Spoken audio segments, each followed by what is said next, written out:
1863, Victorine Meurent est illustrée nue dans une chambre à coucher. Nommée l'Olympia, la toile fut peinte par Édouard Manet au cours des années 1863-1865, au même moment que son célèbre Déjeuner sur l'herbe. Accompagnée de sa servante, la jeune femme, alors à demi allongée sur un lit revêtu de draperies blanches, semble recevoir un bouquet de fleurs. Son corps, d'une extrême blancheur, contraste avec l'ensemble de la toile, sur laquelle le peintre utilise une palette chromatique plus sombre et terne. Sa nudité se voit alors être accentuée par la présence de bijoux contemporains, mais également de sa servante habillée et du petit chat noir situé à l'extrémité du lit. L'ensemble des figures et des éléments constituant l'œuvre ont été peints dans un espace délimité par des drapés qui semblent être des rideaux, isolant ainsi la chambre à coucher. La position à demi allongée de Victorine Meurent occupe l'intégralité de la toile et fait écho aux lignes horizontales du lit sur lequel le peintre l'a illustrée. Les tapisseries et autres motifs brodés sur la couverture de la jeune femme font écho visuellement au bouquet de fleurs tenu par la servante. Finalement, le corps porcelané du modèle et la blancheur de la literie sont les premiers éléments auxquels le spectateur est confronté. Sur cet ensemble, alors privé de profondeur, qui, contrairement à des compositions antérieures, ne possède pas de veduta, c'est-à-dire de vue sur l'extérieur. Une confrontation plutôt violente pour le spectateur, dans un siècle où la femme nue ne pouvait être peinte qu'au travers d'un prétexte mythologique. Avant de la peindre nue, Édouard Manet l'avait illustrée par un portrait peint, où Victorine Meurent, habillée, avait également posé pour le célèbre Déjeuner sur l'herbe.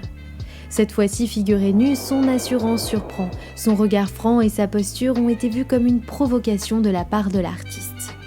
En effet, le sujet s'inscrit dans la tradition du nu féminin italien, dont Giorgione puis Titien en furent les maîtres.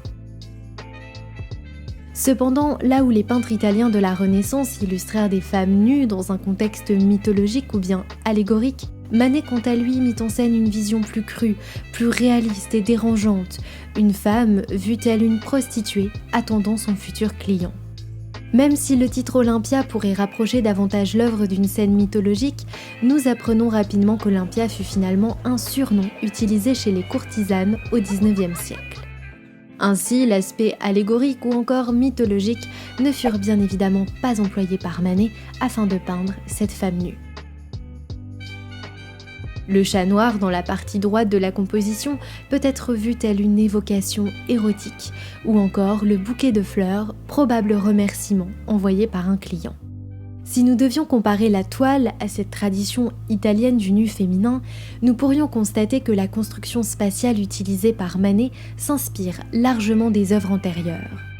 La femme repose à demi allongée, nue sur un lit, dans une chambre à coucher, et peut être accompagnée par une servante, généralement située dans un autre espace délimité par une ligne verticale. Cependant, là où les artistes italiens employèrent le terme de Vénus, Manet n'eut recours à aucune idéalisation de son sujet. Son traitement pictural, son modelé s'éloignèrent des codes et principes académiques dont un corps nu devait normalement avoir besoin. Le traitement du corps, en plus du sujet employé, fut également source du scandale autour de la toile. En effet, là où Daniel Arras, historien de l'art, avait qualifié la Vénus d'Urbino de matrice du nu féminin dans son célèbre ouvrage On n'y voit rien, Manet figure son modèle d'un trait moins gracieux.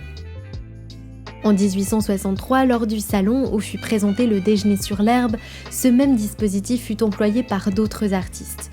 Les lignes courbes, la chevelure, la sensualité du corps, mais le tout au travers d'une peinture académique sous couvert d'une thématique mythologique, tel que nous pouvons le voir dans La naissance de Vénus de Cabanel.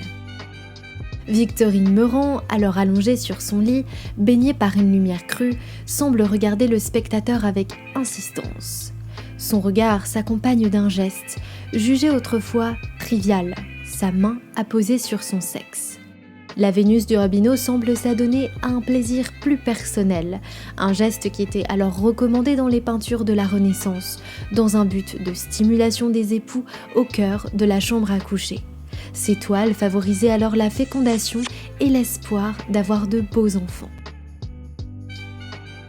Le modèle de Manet dénote et suggère davantage le pouvoir qu'exerce la femme sur son propre corps, l'assurance d'une prostituée dans l'attente de ses clients, une vision choquante du corps féminin au XIXe siècle. La charge érotique de la toile de Manet réinvente finalement le thème traditionnel du nu féminin, considéré en 1865 comme le nu le plus scandaleux jamais peint. Aussi étonnant que cela puisse paraître, les intentions de Manet n'étaient pas la provocation. Il recherchait davantage la conformité, d'où sa volonté de présenter ses œuvres au salon. Bien que l'ambiguïté de la toile choquât le public, l'artiste souhaita avant tout s'inscrire dans la lignée des grands maîtres. D'ailleurs, ses inspirations telles que Titien, Goya ou encore Ingres et Odalisque durent le guider dans le droit chemin. Mais finalement, l'absence du nu idéalisé, la rupture avec les codes académiques et le sujet trop réaliste provoquèrent de violentes réactions au salon de 1865. Violentes réactions que le peintre dut subir également en 1863 lors de sa présentation du Déjeuner sur l'herbe au salon. Seuls quelques contemporains prirent sa défense, notamment Zola, qui, peint par ce dernier en 1868, se verra illustré à son bureau de travail, accompagné d'une photographie d'Olympia sur le mur, preuve de son soutien. Le jeune Manet fut alors au cœur des scandales et sa peinture fut méprisée par les partisans de l'académisme. Léonce Bénédite, conservateur à l'époque du musée du Luxembourg, le musée des artistes vivants, parlera de la toile de Manet comme une transposition moderne de la Vénus de Titien. Finalement, le style, la facture choquèrent presque autant que ces sujets employés dans ses toiles. Cependant, l'artiste fit naître en peinture une liberté sans précédent, une modernité des sujets peints. J'espère que cet épisode vous aura plu.